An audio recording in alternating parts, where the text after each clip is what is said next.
Age group ಬೇರೆ ಇದೆ, qualification ಬೇರೆ ಇದೆ, ಬೇರೆ ಬೇರೆ ಕಡೆಯಿಂದ ಬಂದಿದ್ದೀರಾ, ಇದು ಹೇಗಪ್ಪ ಇಲ್ಲಿ ಇರೋದು, ಹಾಸ್ಟೆಲಲ್ಲಿ ಹೇಗಿರೋದು, ಸೊ 6 ತಿಂಗಳು ಇಲ್ಲಿ ಇರಬೇಕಲ್ಲ ಅಂತ ಅನ್ನುವಂಥ ಒಂದು ಭಾವನೆ ನಿಮ್ಮ ಮುಖದಲ್ಲಿ ಕಾಣ್ತಾ ಇದೆ ಅಂತೇಳಿ ನಾನು ಹೇಳಿದ್ದೆ. ಆದರೆ ಖಂಡಿತವಾಗಿ ಆಗ ಚಾಲೆಂಜ್ ಮಾಡಿದ್ದೆ ನಾನು. ಫೇರ್ವೆಲ್ ದಿವಸ ನೀವು ಹೇಳ್ತೀರಾ ಇಷ್ಟು ಬೇಗ ಮುಗಿಬಾರ್ದಿತ್ತು ಅಂತೇಳಿ. ಆಗ ನಿಮಗೆ ಅದು ಒಂದು ರೀತಿಯಲ್ಲಿ ಅತಿಶಯೋಕ್ತಿಯಾಗಿ ಕಂಡಿತು ಅಲ್ವಾ. ನನ್ನ ಎಕ್ಸ್ಪೀರಿಯನ್ಸಿಂದ ನಾನು ಹೇಳ್ತಾ ಇರುವಂಥದ್ದು. ಬಹುಶಃ ಇದೊಂದು ಫ್ಯಾಮಿಲಿ ಥರ ಅಂತೇಳಿ ನಾನು 23 ವರ್ಷಕ್ಕೆ ಟೀಚಿಂಗ್ ಫೀಲ್ಡಿಗೆ ಬಂದೆ. ಇಷ್ಟಪಟ್ಟು ಬಂದದ್ದಲ್ಲ, ಇಷ್ಟಪಡಲೇ ಇಲ್ಲ. ನನಗೆ ಟೀಚಿಂಗ್ ಅಂತೇಳಿ ಇಷ್ಟ ಅಂತೇಳಿ ಬಂದದ್ದಲ್ಲ. ಏನು BCom ಆಯಿತು, MCom ಆಯಿತು, ಬೇರೆ ಆಪ್ಷನ್ ಇಲ್ಲ, ಲೆಕ್ಚರ್ ಆಗಲೇಬೇಕಾಗಿತ್ತು.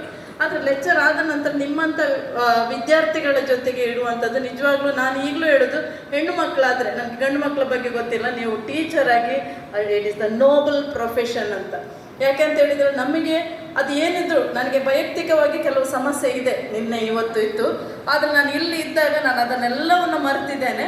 ಸೊ ನಿಮ್ಮ ಜೊತೆ ಇದ್ದುಕೊಂಡು ಮಕ್ಕಳಾಗಿ ನಾವು ಕೂಡ ಇರುವಂಥದ್ದು ನಿಜವಾಗ್ಲೂ ಅದು ನಮಗೆ ಟೀಚರ್ಸಿಗೆ ಇರುವಂಥ ದೈವಾನುಗ್ರಹ ಅಂತ ಅಂದುಕೊಂಡಿದ್ದೇನೆ. ನಿಜವಾಗ್ಲೂ ನಾನು ಅದನ್ನು ಎಂಜಾಯ್ ಮಾಡ್ತಾ ಇದ್ದೇನೆ. ಇನ್ನೊಂದು ಜನ್ಮ ಇದ್ದರೂ ಕೂಡ ನಾನು ಟೀಚರ್ ಆಗಬೇಕು ಅಂತೇಳಿ ಬಯಸ್ತೇನೆ. ಯಾಕೆಂದರೆ ಅಷ್ಟು